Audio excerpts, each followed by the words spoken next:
නොදැක්කොත් දැසට පින් නැති. දැක්කොත් දැසට පින් ඇති වෙහෙර.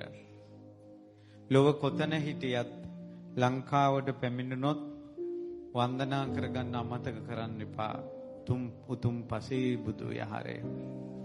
මේ ලක්දෙරණේත් ලෝකේත්